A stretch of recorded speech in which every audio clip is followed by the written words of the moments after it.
Today it's time for 2 more chapters of Charlie and the Chocolate Factory, because these 2 are rather short compared to the other ones. Chapter 19 is called The Inventing Room, Everlasting Gobstoppers and Hair Toffee. When Mr. Wonka shouted, "Stop the boat!" the Oompa Loompas jammed their oars into the river, and backed water furiously. The boat stopped. The Oompa Loompas guided the boat alongside the red door. On the door, it said, "Inventing Room, Private, Keep Out." Mr. Wonka took a key from his pocket, leaned over the side of the boat, and put his key in the keyhole. "This is the most important room in the entire factory," he said. "All of my secret ingredients and new inventions are cooking and simmering in here. Old Fickelgruber would give his front teeth to be allowed inside for just 3 minutes. So would Prodnose and Slugworth and all the other rotten chocolate makers. But now, listen to me. I want no messing about when you go in. No touching, no meddling, and no tasting. Is that agreed?" "Yes, yes," the children cried. "We won't touch a thing." "Up to now," Mr. Wonka said, "nobody else, not even an Oompa Loompa, has ever been allowed in here." He opened the door and stepped out of the boat into the room. The 4 children and all of their parents scrambled after him. "Don't touch!" shouted Mr. Wonka, "and don't knock anything over." Charlie Bucket stared around the gigantic room in which he now found himself. The place was like a witch's kitchen. All about him, black metal pots were boiling and bubbling on huge stoves, and kettles were hissing, and pans were sizzling, and strange iron machines were clanking and spluttering, and there were pipes running all over the ceilings and walls, and the whole place was filled with smoke and steam and delicious, rich smells. Mr. Wonka himself had suddenly become even more excited than usual, and anyone who could see that this was the room he loved most of all. He was hopping about amongst the saucepans and the machines like a child among his Christmas presents, not knowing which thing to look at first. He lifted the lid from the huge pot and took a sniff. Then he rushed over and dipped a finger into a barrel of the sticky yellow stuff and took a taste. Then he skipped across to one of the machines and turned half a dozen knobs this way and that.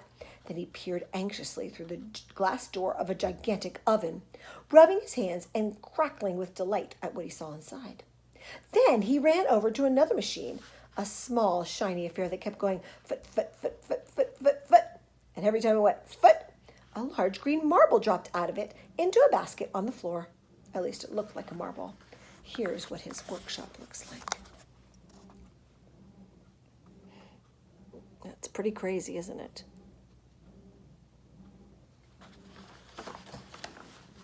"Everlasting Gobstoppers," cried Mr. Wonka proudly.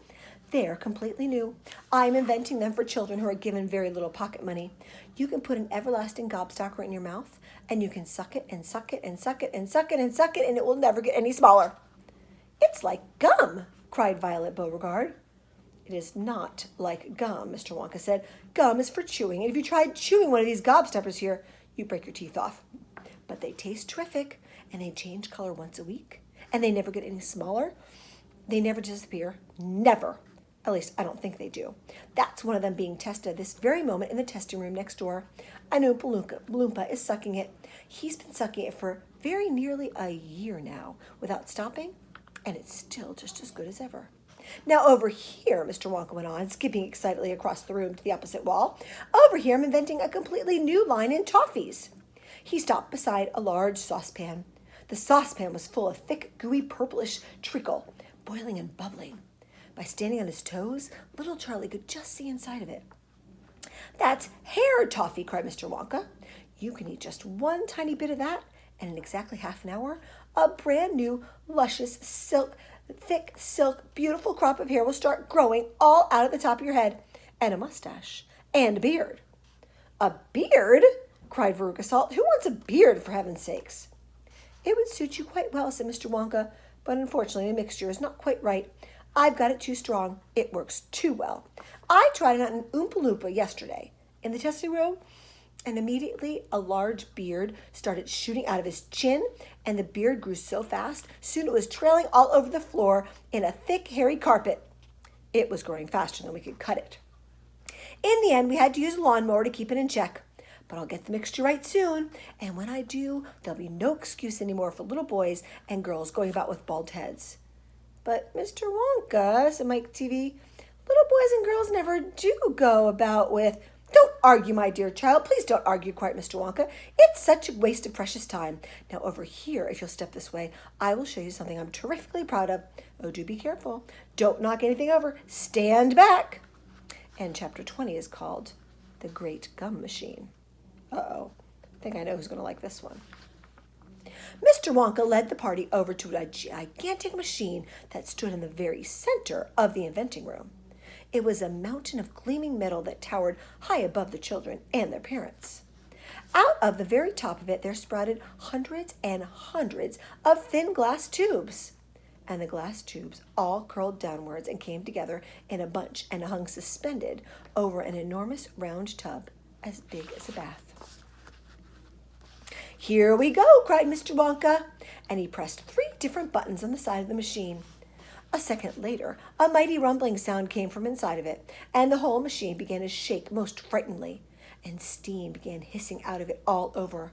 Then suddenly, the watchers noticed that runny stuff was pouring down the insides of all the hundreds of the little glass tubes and squirting out into the great tub below. And in every single tube, the runny stuff was of a different color, so that all the colors of the rainbow, and many others as well, came sloshing and splashing into the tub. It was a lovely sight. And when the tub was nearly full, Mr. Wonka pressed another button, and immediately the runny stuff stopped running down out of the tubes. The rumbling sound disappeared, and a whizzing, whirring noise took its place. And then a giant whizzer started whizzing round the inside the enormous tub, mixing up all the different colored liquids like an ice cream soda. Gradually, the mixture began to froth. It became frothier and frothier, and it turned from blue to white to green to brown to yellow, and then back to blue again. Watch, cried Mr. Wonka. Clink went the machine, and the whizzer stopped whizzing. And now there came a sort of sucking noise, and very quickly all the blue frothy mixture in the huge basin was sucked back into the stomach of the machine.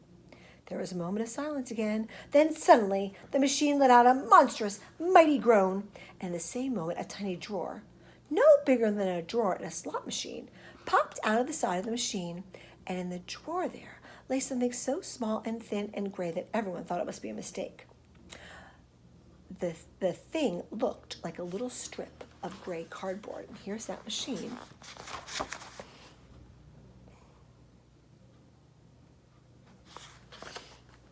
The children and their parents stared at the little gray strip lying in the drawer. You mean that's all? Said Mike TV, disgusted.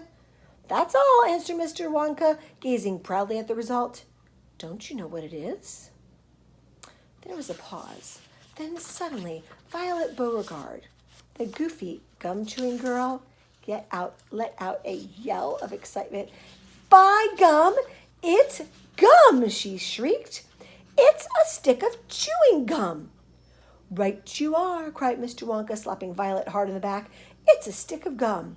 It's a stick of the most amazing and fabulous and sensational gum in the world. Tomorrow we'll find out more about this gum.